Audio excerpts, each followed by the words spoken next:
Hi everyone, welcome to Telugu crypto బడి. So ఈరోజు market situation ఎలా ఉంది, అలానే బిట్ కాయిన్ ఇథీరియం ఈటీఎఫ్ సంబంధించి కూడా ఒక మేజర్ బ్రేకింగ్ న్యూస్ అయితే ఉంది. అది కూడా మనం ఈ వీడియోలో డిస్కస్ చేద్దాము.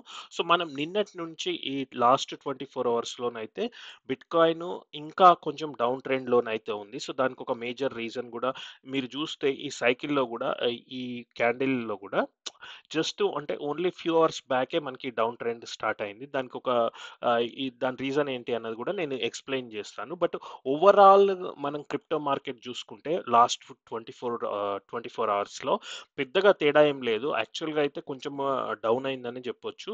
సో ఓన్లీ ఈ రోజు మాత్రము ఏఐ రిలేటెడ్ కాయిన్స్ కొంచెం పంప్ ఉన్నాయి.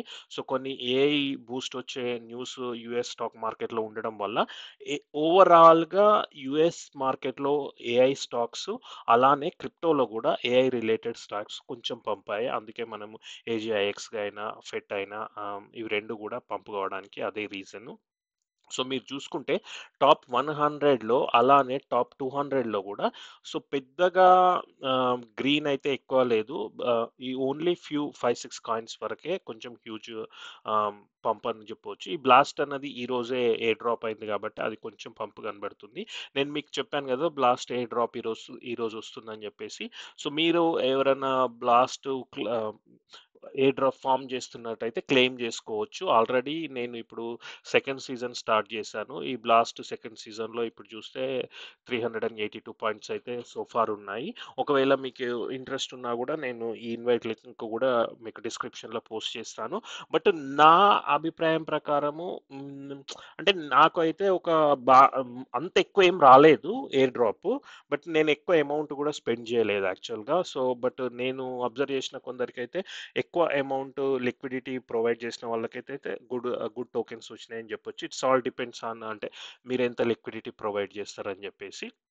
అలానే మనకి మేజర్ గెయినర్స్ టాప్ లూజర్స్లో చూసుకున్నా కూడా ఈరోజు ఫ్యూ మీమ్ కాయిన్స్ తప్ప పెద్దగా అంటే సిగ్నిఫికెంట్ కాయిన్స్ కానీ సిగ్నిఫికెంట్ అంటే ప్రైస్ రిడక్షన్స్ కానీ ఎక్కువ ఏం లేవు. ఆర్వీవ్ అయితే ఒకటి 11% తగ్గింది. గుడ్ ఆపర్చునిటీ అన్నట్టు. ఒకవేళ ఆర్వీవ్లో ఇన్వెస్ట్ చేయాలనుకుంటే $26 గుడ్ ప్రైస్ అని చెప్పుకోవచ్చు. But depending on bit coin ఇంకా కూడా కొంచెం తగ్గే ఛాన్సెస్ ఉంది. బట్ డాలర్ కాస్ట్ యావరేజ్ చేసుకోవడం వల్ల నష్టం ఏం లేదు. అలానే నేను ఇంతకుముందు బిట్ కాయిన్ ప్రైస్ తగ్గడానికి రీజన్ ఏంటి అన్నాను కదా. యాక్చువల్గా ఇది ఇండైరెక్ట్గా మన ఇండియన్స్ వల్లనే అని చెప్పొచ్చు. ఆఫ్ కోర్స్ నాట్ అందరు ఇండియన్ అని కాదు. సో బేసిక్ ఏమైందంటే యుఎస్ గవర్నమెంట్ ఒక అతన్ని దగ్గర బన్మిత్ సింగ్ అని చెప్పేసి ఒక ఇండియన్ సిటిజన్ యుఎస్లో అరెస్ట్ అయ్యాడు. ఈ ఏప్రిల్లో తనకి 5 years సెంటెన్స్ ఇచ్చింది యుఎస్ కోర్ట్. సో బేసిక్గా తను ఏం చేశాడంటే యుఎస్లో ఈ డ్రగ్స్ ఉంటాయి కదా వాటిని యూరప్కి వేరే ఐర్లాండ్కి అలాంటి చాలా యూరోప్లో ఉన్న చాలా కంట్రీస్కి అయితే పోస్టల్ ద్వారా డ్రగ్స్ సప్లై చేసేవాడు. అంటే డార్క్ వెబ్ ద్వారా సిల్క్ రోడ్, ఆల్ఫాబే అని చాలా డార్క్ వెబ్సైట్లు ఉండే. దాని ద్వారా తను పోస్ట్‌లో పంపిస్తుండే. మొత్తానికైతే తన్ని పట్టేసుకొని తన దగ్గరికెళ్ళి యూఎస్ గవర్నమెంట్ ఆల్మోస్ట్ 140 మిలియన్ అప్పుడైతే సీజ్ చేసింది. సో, ఆ సీజ్ చేయడంలో తను ఏంటంటే ఈ క్రిప్టో కరెన్సీ ద్వారా పేమెంట్స్ తీసుకునేవాళ్ళు. సో, తన దగ్గర ఉన్న క్రిప్టో మొత్తం యుఎస్ గవర్నమెంట్ సీజ్ చేసింది. సో, దానికి మన ప్రైస్‌కి రీజన్ ఏంటంటే ఆ సీజ్ చేసిన క్రిప్టో నుంచి ఈరోజు ఆల్మోస్ట్ 4000 బిట్ కాయిన్స్ని యుఎస్ గవర్నమెంట్ కాయిన్ బేస్ వ్యాలెట్కి పంపించింది. అంటే ఇండైరెక్ట్గా ఏంటి వాళ్ళు సెల్ చేయడానికి పంపించారు. సో అది ఆ న్యూస్ ఒకసారి బయటకు రాగానే ఆటోమేటిక్గా మార్కెట్లో సెల్ ప్రెషర్ ఉంటుంది కదా. 4000 బిట్ కాయిన్స్ ఒకే ట్రాన్సాక్షన్లో అంటే నాట్ ఏ జోక్ కదా. అంటే దానివల్ల అది కొంచెం అయితే ప్రైస్ ఇంపాక్ట్ చూపించింది. సో చూసుకోవచ్చు 3940 బిట్ కాయిన్ వన్ ట్రాన్సాక్షన్, ఇంకో 2 ట్రాన్సాక్షన్స్ కూడా చేసింది. సో ఇదే మన బ్లాక్ చైన్ అడ్వాంటేజ్ ఏంటంటే ఒకసారి మన వాలెట్ అడ్రస్లు తెలిస్తే వాళ్ళ మొత్తం ట్రాక్ చేసే అనలిటిక్స్ కంపెనీస్ అన్నీ ఉన్నాయి. సో బ్లాక్ చైన్లో పబ్లిక్ బ్లాక్ చైన్స్ కాబట్టి అన్ని ట్రాన్స్పరెన్సీ ఉంటుంది కంపేర్ టు బ్యాంక్స్ అన్నట్టు. సో ఈ క్రిప్టో బ్లాక్ చైన్ ద్వారా అడ్వాంటేజ్ ఇది. సో ఇప్పుడు ఇక్కడ మనం ప్రతి ట్రాన్సాక్షన్‌ని చూడొచ్చు. ఇది బేసిక్‌గా యూఎస్ గవర్నమెంట్ వాలెట్. అందులో ఎంత బిట్‌కాయిన్ ఉంది, వాళ్ళు ఎన్ని సార్లు ట్రాన్సాక్షన్ చేశారన్నది గూడా వీళ్ళు ట్రాక్ చేస్తున్నారన్నట్టు. ఆ న్యూస్ ఒకసారి బయటకు రాంగానే మనకి ప్రైస్ మీదైతే ఇంపాక్ట్ పడ్డది. సో, తనకైతే ఇప్పుడు 5 ఇయర్స్ యూఎస్ ప్రిజన్‌లో ఉన్నాడు. సో, ఇది ఒక రీజన్. బట్ మనం పాజిటివ్ న్యూస్‌కొస్తే నేను ఇదివరకు ఒక వీడియోలో చెప్పాను. మిస్టర్ 100 అనే అతను every time, every transactions more than 100 bitcoins అయితే బై చేస్తున్నాడు. సో, తను లాస్ట్ 2 డేస్‌లో ఆల్మోస్ట్ 400 బిట్‌కాయిన్ బై చేశాడు. ఇక్కడ మీరు చూసుకోవచ్చు ట్రాన్సాక్షన్. నేను బిగ్ స్క్రీన్‌లో పెడతాను. సో, ఆహ్, ఆహ్, జూన్ 24థ్ 113 బిట్‌కాయిన్. అగైన్ జూన్ 24థ్ 9:00 107 బిట్‌కాయిన్. 25థ్ 105 ఒక ట్రాన్సాక్షన్ 103. సో, అందుకే ఇతన్ని మిస్టర్ 100 అంటున్నారు. సో, ఈ పర్సన్ ఎవరన్నది ఇంకా మనకి తెలియదు. బట్ తన వాలెట్ తెలిసింది కాబట్టి ఇప్పుడు అందరూ ఆ వాలెట్‌ని ట్రాక్ చేస్తున్నారన్నట్టు. సో, ఎప్పుడెప్పుడు బై చేస్తున్నారని. సో ఫార్ ఇప్పటివరకు తను ఓన్లీ బయింగే గాని ఇంకా సెల్లింగ్ స్టార్ట్ చేయాలి. చూడాలి ఎన్ని రోజులు ఇలా బై చేస్తుంటాడో. సో, ఇది మిస్టర్ 100 న్యూసు. అలానే మీకందరికీ తెలుసు వికీలీక్స్ కో-ఫౌండర్ జూలియన్ అసాంజ్ ఇన్ని రోజులు దాదాపు 14 ఇయర్స్ వరకు ప్రిజన్‌లో ఉండే. సో, నిన్న యూకే నుంచి తన ఓన్ కంట్రీ అయిన ఆస్ట్రేలియాకి రిలీజ్ చేసి పంపించారు. సో, దానికి ఆ ట్రాన్స్‌పోర్టేషన్ తను చార్టర్డ్ ఫ్లైట్‌లో ఎళ్ళాడు కాబట్టి ఆల్మోస్ట్ 500,000 అవుతున్నాయని వాళ్ళ వైఫ్ ఒక ఇలా గోఫండ్‌మీ పేజ్ క్రియేట్ చేసింది. సో, ఎవరోనైతే ఒక అనానిమస్ డోనరు ఆల్మోస్ట్ 8 బిట్‌కాయిన్స్‌నైతే డొనేట్ చేశారు ఆ జర్నీ కోసము. సో, ఇది నేను అది ఎందుకు న్యూస్ చెప్తున్నానంటే బిట్‌కాయిన్ ఈ విధంగా గూడా సో, వాళ్ళు వాడుతున్నారు. ఇక్కడ చూడొచ్చు. ఓన్లీ డైరెక్ట్ ఓన్లీ ఒకే పర్సను 8 బిట్‌కాయిన్స్ అయితే డొనేట్ చేశాడు ఆ క్యాంపెయిన్‌కి. ఇక్కడ చూసుకోవచ్చు. 8.07 బిట్‌కాయిన్ ఆల్మోస్ట్ 500 500,000. సో, వాళ్ళకి అవసరం ఉన్నది 500,000 అలా అనుకుంటా. తనకి అయితే ఆ మనీ అయితే వచ్చింది. సో, ఇప్పటికైతే ఈ స్టోరీ హ్యాపీ ఎండింగ్ అని చెప్పుకోవచ్చు. సో, ఇది క్యాంపెయిన్ ఫ్రీ జూలియన్ అసాంజ్ అని చెప్పేసి.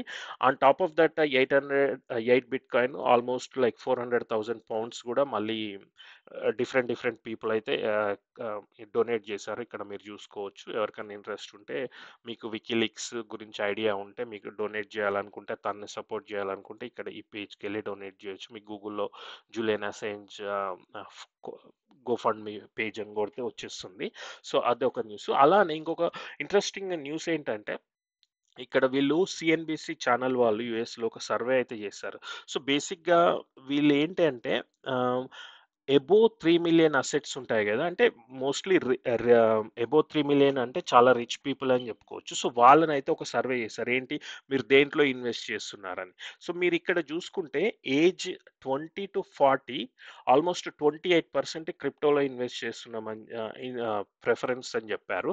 అలానే ఓవర్ 44 చూస్తే ఓన్లీ 4% మాత్రమే క్రిప్టో ప్రిఫరెన్స్ పెడుతున్నారు. అంటే మీకు అర్థమవుతుందంటే మనకు అబోవ్ 40 ఇయర్స్ అంటే కొంచెము ఇప్పుడిప్పుడు యంగ్ వాళ్ళు కొంచెం నాలెడ్జ్ ఉన్న వాళ్ళు క్రిప్టో గురించి వాళ్ళు మోస్ట్‌లీ క్రిప్టోలో ఇన్వెస్ట్ చేయడానికి ప్రిఫరెన్స్ చూపిస్తున్నారు. అలానే ఓల్డర్ పీపుల్ ఓవర్ 44 అంటే వాళ్ళు already middle aged. So, maybe వాళ్ళకి అంత ఐడియా లేకుండా ఉండొచ్చు క్రిప్టో. ఆఫ్‌కోర్స్ చాలా మందికి తెలుసు. బట్ ఏంటంటే ఇంకా స్టిల్ అవేర్‌నెస్ లేక వాళ్ళు ఇప్పటికైతే క్రిప్టోలో ఇన్వెస్ట్ చేయట్లే. వాళ్ళు మోస్ట్‌లీ రియల్ ఎస్టేట్ అలానే ఈక్విటీస్ వాటిలో ఇన్వెస్ట్ చేస్తున్నారు. సో, జస్ట్ ఇది ఎందుకు చెప్తున్నానంటే మన ఏజ్ డిఫరెన్స్ అన్నది ఈ ఇన్వెస్ట్‌మెంట్ స్ట్రాటజీలో క్లియర్‌గా తెలుస్తుంది. అలానే నేను ఇథీరియం గురించి ఒక న్యూస్ అన్నాను గదా! సో, ఇది బేసిక్‌గా ఏంటంటే వానెక్ వాళ్ళు one of the ETF providers అన్నట్టు యూఎస్‌లో. సో, వాళ్ళు ఒకటి ఫార్మ్ 80ఐని ఫిలప్ చేశారు. సో, దానివల్ల బేసిక్‌గా ఏంటంటే అదయిన తర్వాత ఇంకా last step Ethereum ETFs trade చేయడానికి. సో, మనం ఎక్స్‌పెక్ట్ చేస్తున్న దాని ప్రకారం అయితే జూలై 2 అంటే నెక్స్ట్ వీక్ నుంచి ఈథీరియం ఈటీఎఫ్ ట్రేడ్ కావచ్చు అని ఎక్స్‌పెక్ట్ చేస్తున్నారు. చూడాలి ఏమవుతుందో. సో, దాని వల్లనన్నా కొంచెం మార్కెట్ పికప్ అయ్యే ఛాన్సెస్ అయితే ఉంది. లాస్ట్ టైమ్ మనం బిట్‌కాయిన్ ఈటీఎఫ్ తర్వాతకైతే కొంచెం పికప్ అయింది. చూడాలి. Let's hope for the best. ఇంకా ఫైనల్ న్యూస్ ఏంటంటే మీకందరికి తెలుసు Polkadot, Cardano 2 separate block chains. So, ఇప్పుడు ఒక సిట్యుయేషన్ ఏమవుతుంది అంటే ఈ 2 బ్లాక్ చైన్‌ని కలపడానికి అంటే ఈ 2 బ్లాక్ చైన్‌ల ట్రాన్సాక్షన్ చేయడానికి ఒక బ్రిడ్జ్‌నయితే బిల్డ్ చేసే ప్రయత్నం అయితే జరుగుతుంది.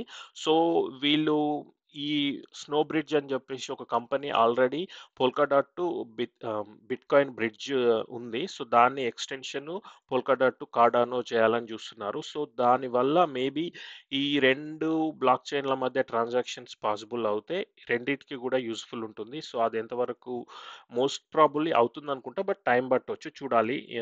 ఇంకా నెక్స్ట్ ఫ్యూచర్‌లో ఎప్పుడు ఏమన్నా లేటెస్ట్ అప్డేట్స్ ఉంటే గూడా నేను మళ్ళీ మీకు నెక్స్ట్ వీడియోలో ఎక్స్‌ప్లెయిన్ చేస్తాను. సో, ఇది ఈరోజైతే మేజర్ న్యూసు. ప్రైస్ యాక్షన్ అయితే నార్మల్‌గానే ఉంది. పెద్ద అప్ అండ్ డౌన్ ట్రెండ్ అయితే లేదు. చూద్దాం ఈ వీక్ అయితే క్రిటికల్ అని చెప్పుకోవచ్చు. ఇంకా గూడా 54, 55 థౌసండ్స్ వరకి డ్రాప్ అవ్వడానికి ఛాన్స్ ఉందా లేదా అన్నది మనకు కపుల్ ఆఫ్ డేస్‌లో తెలుస్తుంది. Thanks for watching Telugu crypto buddy. Keep supporting Telugu crypto buddy. Thank you.